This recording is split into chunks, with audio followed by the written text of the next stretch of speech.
Coming up on this Friday edition of Locked On Eagles, we sit down with the host of the Locked On Georgia Bulldogs podcast, Clint Shamblin, to preview what Jordan Davis and Nakobe Dean are going to bring to this Eagles defense in 2022 and beyond. Plus, I get into who I think are the best bets for Offensive Rookie of the Year in 2022, with yesterday diving into Defensive Rookie of the Year candidates. That's coming up next right here on Locked On Eagles. You are Locked On Eagles, your daily Philadelphia Eagles podcast. Part of the Locked On Podcast Network, your team every day.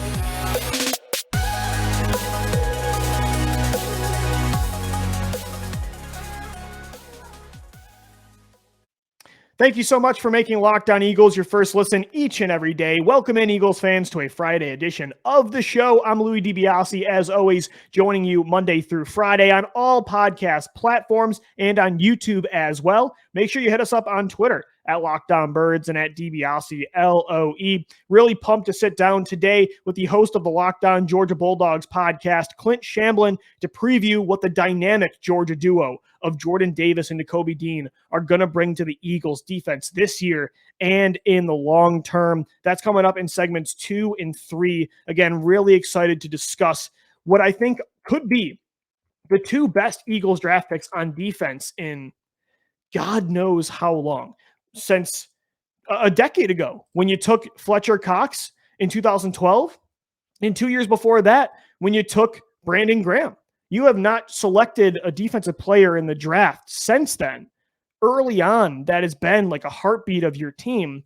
And I guess you could say the best one since has been Josh Sweat, the 4th-round pick in 2018, Avonte Maddox as well in that draft class. It's been a long time since they brought in guys of this caliber, and I think they got the steal of the draft in Nakobe Dean in round 3. So we'll sit down with Clint Shamblin coming up, talking a lot of rookies today still as we wrap up the final week of real heavy draft content. And I want to get into today, before we talk with Clint, yesterday we hit on a little bit Defensive Rookie of the Year candidates for the Eagles with Davis and Dean, and also compared to the other odds for other prospects per Bet Online, the official sports book of the Locked On Podcast Network. What about Offensive Rookie of the Years? This also got me thinking, because yesterday we sat down with Tyler Rowland, the host of the Locked On Titans podcast, and we're talking about Malik Willis, Treylon Burks, the two players the Titans got in that trade with the Eagles involving A.J. Brown. They took Treylon Burks at 18 and Malik Willis at 86.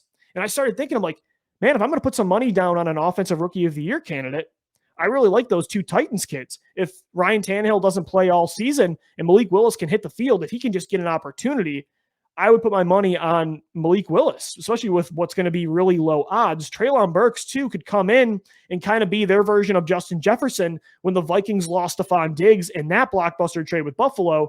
Justin Jefferson came in and replaced that production almost instantly. Treylon Burks, I don't know if he's going to be a 1,400 to 1,600 yard receiver year one. I can almost guarantee you he won't be, but he could be that player with the volume he could get as the, top receiver in Tennessee.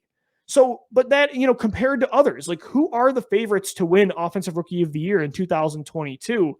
Again, most of the time, if a quarterback plays the majority of the season, you'd want to put your money on them. So, if Malik Willis gets some time with Tennessee this year, if Desmond Ridder can beat out Marcus Mariota in Atlanta, Matt Corral in Carolina over Sam Darnold, I could see one of them. But right now, the window of opportunity for those three players is still kind of tough to project. So if you had to ask me who my top 5 would be right now, who I'd put my money on, number 1 would actually be Bills running back James Cook. I think James Cook is the perfect running back for the Buffalo Bills, a team that has thrown the football over the last 2 years more than pretty much every offense. They have rarely used the running back position with high volume. They've been using stopgaps like Devin Singletary, Zach Moss, Matt Breida. James Cook comes in and adds a legitimate weapon, a legitimate threat in both the run game and the passing game for that high-octane offense. And James Cook, to me, was easily the best receiving running back in this draft. That's perfect for Buffalo, because if you're going to draft a running back in Buffalo, you want them to be able to catch the football. James Cook, to me, can line up in the slot. He's going to push the ball down the field. Josh Allen can target him deep along the sidelines and wheel routes. And now when they do choose to run the football, the efficiency, I think, is going to be there so much more. I really do think James Cook is the perfect piece for the Bills offense. And I think the odds are pretty good right now. I would take James Cook. I think he's the best bang for your buck. And then again, I think Treylon Burks is in there. He's at number 4 for me. I like 2 receivers ahead of him right now. I like Packers wide receiver Christian Watson. But for Aaron Rodgers, he is, I think, easily their number 1 wide receiver heading into the season. And I have Skyy Moore at number 2 or 3 for the Chiefs. But unlike Christian Watson, Skyy Moore does still have to compete for targets with Travis Kelce, with Mecole Hardman, with Juju Smith-Schuster. Those are 3 targets the Green Bay Packers really don't have. All Christian Watson has to worry about is, Aaron Jones in the backfield, but Robert Tonyan at tight end, and who's their wide receiver 2 right now? Allen Lazard? I mean, to me, Christian Watson, when it comes to his talent, I thought he was a top 4 receiver in this class. With the quarterback he is playing with in Aaron Rodgers, who has made a lot of receivers look really good, even guys that aren't completely ready yet, and the volume that he's going to get based on opportunity, Christian Watson, maybe 1A, 1B with James Cook instead of number 2. But Skyy Moore at 3, I think he is perfect for an Andy Reid offense, and the volume could still be there with Tyreek Hill gone and more, I think, being already maybe a more polished player than Mecole Hardman. And Juju Smith-Schuster is a slot-dependent player that's going to mostly eat across the middle, but there are more mouths to feed in Kansas City compared to Green Bay. So that's why I like Watson over Moore. And then again, I really like Treylon Burks at 4. The tough part with Burks is, he's probably got better opportunity for targets compared to Skyy Moore based on who else is on that offense. But the tough thing with Tennessee is Derrick Henry is going to eat up so much of that offensive production, and you do still have Robert Woods. But Treylon Burks, I think, is probably going to be their best receiver in 2022.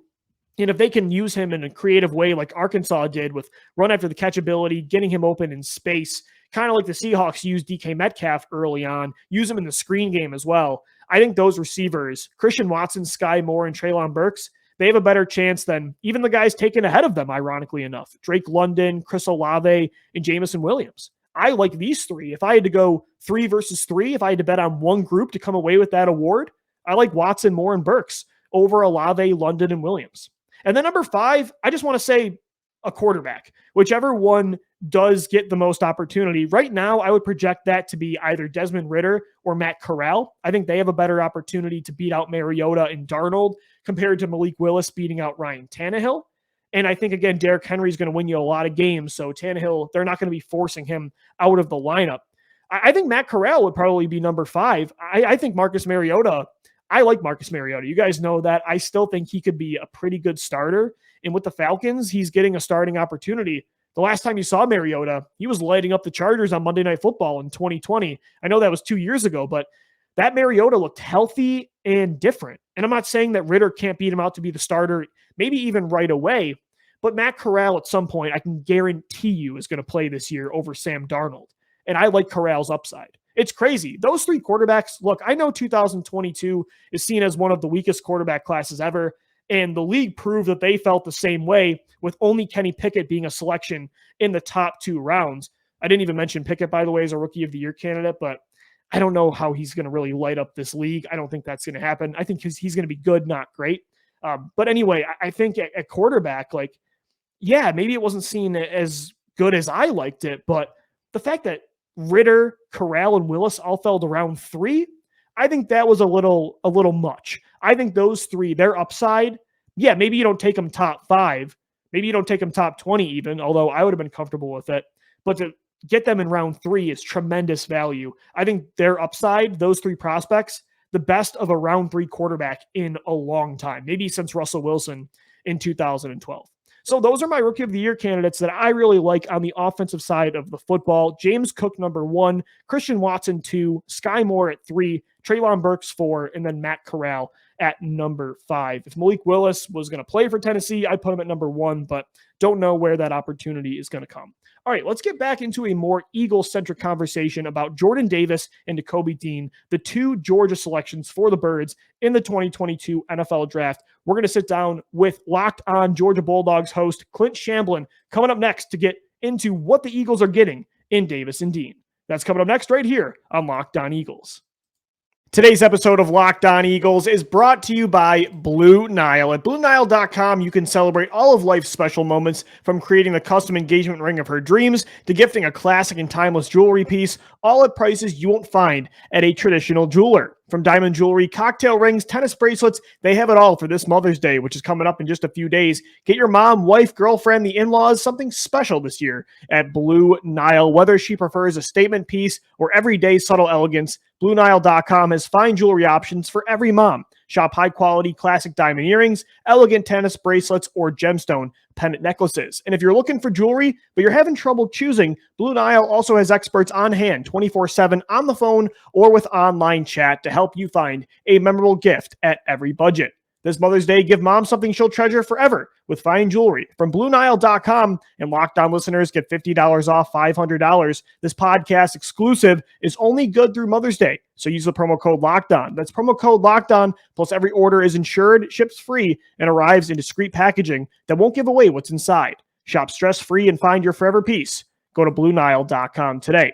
And guys, today's Locked On Eagles is also sponsored by the official sportsbook of the Locked On Podcast Network. It's BetOnline. BetOnline.net is your number one source for all your betting stats and sports information. You've got the NBA playoffs going on right now, as well as the NHL playoffs. The MLB season is in full swing. Hopefully you took advantage of BetOnline's draft props last week. Check it all out at BetOnline.net. Again, from the MLB, NBA, NHL. You got the Kentucky Derby coming back. They're your continued source for all your sporting wagering information, from live betting to playoffs, esports, and so much more. Head over to the website today on your desktop or use your mobile device to learn more about the trends in action, because BetOnline, it's where the game starts. Welcome back in, Eagles fans, to this Friday edition of Locked On Eagles. Really excited to be joined by my next guest. He is the host of the Locked On Bulldogs podcast, all things Georgia Bulldogs. It's Clint Shamblin. You can follow him on Twitter at Dogs Podcast. Clint, what's going on, man? Excited to talk some Jordan Davis and Nakobe Dean with you. You've just listed two of my favorite Georgia players of all time, so I can't wait. That's why I'm really excited. I feel like this is the first time in a long time the Eagles have drafted two defensive players that just feel like they're going to be the heartbeats of the middle of this defense for hopefully a decade plus. And, you know, Clint, I figured it was likely the Eagles could come away with at least one of these players in Jordan Davis or Nakobe Dean, but to get both first-round talents really shocked me, and probably the entire NFL. Like, how much concern was there with you when it comes to Nakobe Dean's health? Like, was it a surprise to you he fell all the way to the third round? I didn't think he was going to go outside the top 20. No, he shouldn't have gone outside the top 20. This is the biggest travesty I've seen in drafts in so many years. Whoever put that out there, whatever team was thinking they could get him at a certain point. I mean, it could have been, but whatever was the medical alerts, there's no medical problems for him. I said this on our podcast. It's really funny to me. Let's say hypothetically he played his entire Georgia career injured. He was one of the top 20 players while injured playing SEC football. Like, okay, fine. Get him in your facility where he doesn't have classes anymore. He has state-of-the-art facilities and medical staff. Get him cleared up just in case. But no, it shocked me to no end. I was actually livid by the end of draft night seeing him fall so much. He is, again, one of my favorite linebackers Georgia has ever produced, and a modern-day stud linebacker. Right. And Clint, it's funny enough, the Eagles rookie camp started today, and Nakobe Dean was in a helmet and he was working out, looked like a full go on the field. So yeah, I thought that whole thing was crazy. And throughout the entire draft process, like, I didn't really even hear about it. Was he somebody coming in and out of the lineup in Georgia? I don't remember that being the case. No, he was a stalwart. Every single game the guy was out there. He had a shoulder brace from an injury that happened a couple of years ago. Yeah. He was in that, but it did not prohibit him or inhibit him in any way. He was never on any medical reports as out. They didn't even pitch count him. They did a rotation of Quay Walker and Channing Tindall on the opposite side of him on inside linebacker. But no, that guy was every single down playing a game for Georgia. Clint, this was one of the best college defenses I've ever seen when it comes to just the collection of talent on all three levels. I mean, you saw all the first-round picks, Trayvon Walker going first overall, Jordan Davis, Devontae Wyatt. You've got Louis Seen. Quay Walker went in the first round. I didn't think that was going to happen. Yep. You got Nakobe Dean. I mean, just, again, there's a reason they won the national championship. So with all of those loaded stars, like, how important those specifically were Davis and Dean, maybe compared to the others? You know what's so funny about them being on the same team? I think they are the complement to each other on what a defense is supposed to do. That's exactly right. So Jordan Davis is this guy that you cannot double, you cannot triple. Teams try to triple team him, and he would still beat that. He is not only a clogger up the middle, but he gets that push. He breaks down a pocket, and Nakobe does excel. He's not going to be like Edmonds from the Bills or something like that. He's going to excel when he's off the ball, going sideline to sideline and blitzing. I mean, the guy's closing speed is unreal. He is like a lion and a gazelle. It's so unbelievable what is going on. So, no, the complementarian style that they have for each other really, really plays going forward. But he's off the ball. Jordan Davis is going to push that pocket, eat up a lot of double teams, and then push it back. And Nakobe is going to be a great cover guy as well. And I think that's what people miss. He has this, if you look back at his blitzing ability, his sack rate's great, his tackle sideline to sideline. We have a phrase, when he puts his hands on you, you go down. The guy doesn't miss tackles. And in coverage as well, my gosh, he can run with anybody, running back, tight end, it doesn't matter, wide receiver out on some slants or something like that. He has that ability. So they complement each other very, very well in that defense. Yeah, that's great to hear because the Eagles have not had that kind of linebacker in a really long time. And although they waited again to the third round to take him, this is the first time I think they've acquired a first-round talent at linebacker.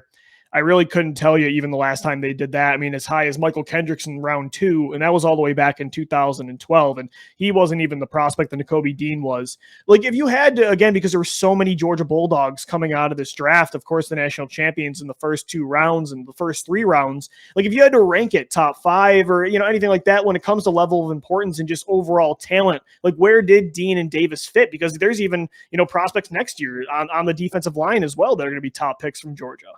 That's exactly right. Jalen Carter is the best defensive player Georgia's going to have in 5 years. It's unbelievable what he does. So take what these guys do and put it on another level. Jalen Carter's unbelievable. Yeah. Nakobe Dean, Jordan Davis, I would put Nakobe probably as the second best inside linebacker that's ever come out of UGA. And I mean ever. I love Roquan Smith. I think talent-wise and what he was, all the awards-wise, he is the mold on inside linebacker. Sure. Probably Nakobe is the second. Jordan Davis is one of my most beloved. On the defensive line, he does represent he's not a Richard Seymour. He's not an edge guy like Nolan Smith or Robert Beal for this coming year on the edge, but he is probably talent-wise one of the best interior guys that's ever been. I count this defense as the best that's ever been seen because of what college football has become, not what it was 15 years ago when Alabama probably had rights to that number 1 defense. This is something else to stop this sort of attack and to have those guys doing it. And I know Eagles fans may be wondering, hey, isn't Jordan Davis too big? Isn't he like somebody I was going to ask? Yeah. Look, here's the deal. The game, the SEC championship where Jordan Davis, the highlight where he's standing up and he can't, the guy, don't go watch the video because it's too gross, but the guy is just literally vomiting out his guts before the game and after the game. He had flu that was unbelievable. And that's not an excuse. The guy was just literally depleted, that ran through the whole entire defense.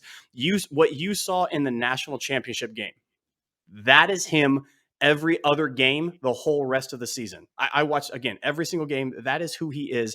He is not somebody that's loafing. He's not somebody that's taking plays off. He doesn't have to come on third down. I think he can work into that. I really, really do think that later on, depending on the defense, he can work into that scheme very, very well. But no, those are probably talent-wise. I'm going to put them, we have a Mount Rushmore we do every single year. Yeah. They're going to be on Mount Rushmore on the defensive line and linebackers, guaranteed for Daniel and I. This episode of Locked On Eagles is brought to you by a protein bar that tastes just like a candy bar. It's Built Bar. Summer is coming, and with summer, you're going to need some food on the go. Built Bars are the perfect snack to take you on family vacations. Throw them in your bag, in your kid's backpack. Make sure that everyone has a bar so you're fueled for your summer adventures. I had a couple down in Miami this past weekend on the beach with a couple drinks in the ocean. Woo, again. When I start drinking, when I start getting going and living in the sun, I get that, craving for the sweet tooth, right? The Reese's cup, Hershey's, but Built Bar fixes that craving, and it is so much healthier. 130 calories in most bars, 4 grams of sugar, 4 net carbs, and 17 grams of protein. When you compare it to a candy bar, that usually has around 240 calories, 30 grams of sugar, and dozens of net carbs. Built Bar has so many awesome flavors too. Banana cream pie, raspberry, double chocolate, so many more, something for every taste bud. And also, they've got marshmallow puff bars too. yeah, this is not your traditional protein bar. You've got banana cream pie and even cinnamon churro flavors. Make sure you head over to built.com and choose your craving with Locked15 as the promo code so you can get 15% off. Once again, head over to built.com. Use the promo code LOCKED15, LOCKED15 for 15% off of your next order of Built Bars. That's exciting to hear. And yeah, Clint, I want to dive a little more into Jordan Davis now. Like, I think sometimes people see that you get a defensive tackle, he's 6'7", 340 plus pounds. You start mentioning Vita Vea, Vince Wilfork, the best nose tackles you've seen in recent years. And even sometimes concerns like, should you take a guy like that in the first round? You've messed up sometimes with Danny Shelton's across the NFL. But I don't know, like, Clint, is that, from what you're saying and from what I saw on film, it doesn't seem like Davis is that kind of only run stuffing nose tackle. Like, are there concerns about his durability and pass rush ability, as you mentioned, coming off the field on third down, or is that something you shouldn't worry about and he's an every down player? I think in college football, it's a lot easier just to win on talent alone, right? Sure. But in the NFL, you're 1% of 1%. It's just unbelievable. The talent's everywhere. So his interior rush move probably does need to become coached and become finessed. That is absolutely true. But if you want to talk about raw material goods, the guy came in and has already cut weight down. So he used to be bigger than what he tested at the combine, 20 pounds. He cut 20 pounds in that process from one season to the next. I think he's going to continue to do so. He's made comments to a lot of dog fans and a lot of boards that he will be cutting weight as a hope to become the type of player that you're talking about him becoming, is this every down guy. So durability, no. Endurance, no. He can become somebody that probably early on in his career, he's got to learn what hand fighting is, fighting in a booth to get off a block. Sure. And so it's more of a technical thing and not really like a shape thing or actual ability.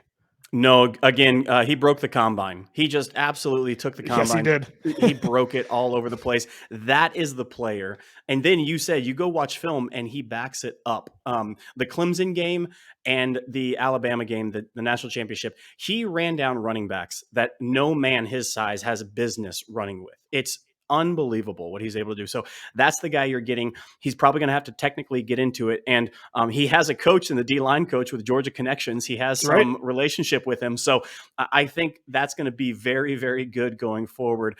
And more than anything, as a fan perspective, you guys are going to love Jordan Davis because he is so personable. Like I know that's auxiliary to this whole conversation, but let me tell you right now, Philadelphia eats that up, Clint. Trust me, personality has a lot to do with if you succeed in Philadelphia. Jordan has that in droves. Nakobe is going to be, he's more quiet. He's the guy that you see yelling on the field at other guys, but interview, he's going to be very, very matter of fact. Jordan is life of the party. He was at Redcoats, the band at Georgia. He was an honorary member of a conductor of the Redcoats because he would go after games. So he has that personality along with the talent. But yeah, technicality of coaching hand fighting is probably going to be the place where he's going to increase the most. Clint, is there a top moment for you with these guys? Because again, they played at the highest level for the championship team, the first time Georgia won it all in quite some time. Like, is there a top moment where these two stood out on the biggest stage? Like any individual play or moment you could think of? Yeah, there's a play, like I said, Clemson and against Alabama, that first opening drive for Jordan Davis in which he's still to this, when he sacked Bryce Young, got the fumble. That was a fumble. I don't care what anybody says. If that's a fumble, Stetson Bennett's pass, fumble, whatever, I can't even argue with people about that anymore. But that play set the tone. I know it got called back, but at that point, everybody had made the comments all week long, all month long. Oh, Jordan Davis can't hang with these guys. He doesn't get enough pressure. And on the first drive, to be able to do that and get to Bryce Young kind of just made a statement that says, no, I'm here and I'm not leaving. That was incredible. Nakobe Dean, very similar game where he is running down wide receivers, running down running backs on this swing pass. There was a couple of games, Michigan notably, Michigan offensive coordinator stopped calling plays because Nakobe Dean knew it was coming and they couldn't block him. And so there was players interviews at the combine that said, yeah, we stopped calling plays. And the reason why we said, we can't do anything with Nakobe. He's too good. We have to game plan around him now. Probably those two moments in the playoffs were the punctuation marks on a long-standing career at Georgia. That's really exciting to hear because, again, Clint, it's not like the Eagles have always had bad linebackers. I thought when they won the Super Bowl in 2017, Nigel Bradham was good. Michael Kendricks was good. Jordan Hicks was always good before he got hurt. But they didn't have that, what you're talking about, where a coach had to be like, we have to focus on that linebacker for the Eagles. He can wreck this ball game. You won in spite of linebackers, not really because of linebackers. And it's great to hear that for the first time in a long time. It might be the opposite for sure. So, You know what I mean? That's exactly. Field general comes to mind again. Nakobe Dean knows every single play an offense is going to run before they run. It was freaky. There's mic'd up moments where he is calling out plays to other people before it happens, and it just gets me all geeked up. He is heady as well as physical, and he loves a thump. So yeah, if you haven't had that in a while, buckle in. It's going to be awesome. And they didn't really take a defensive back early on. They could use some help at corner and safety still, and I feel like Nakobe Dean will really help make up for that on the second and third level of the defense. Clint Shamblin joining me, the host of the Locked On Georgia Bulldogs podcast. You can follow them on Twitter at Dogs Podcast. Subscribe to the show wherever you get your podcast. Clint, you hyped me up even more for this Jordan Davis and Nakobe Dean era on the defense. Again, they've really focused mostly on offense through the draft. To add those two pieces to the middle, again, I think this is another Fletcher Cox, Brandon Graham type pick where Malcolm Jenkins, where they're just the heartbeat of your team for a long time. So you made me even more excited. Good. I'm glad. Thanks, Clint. Thanks.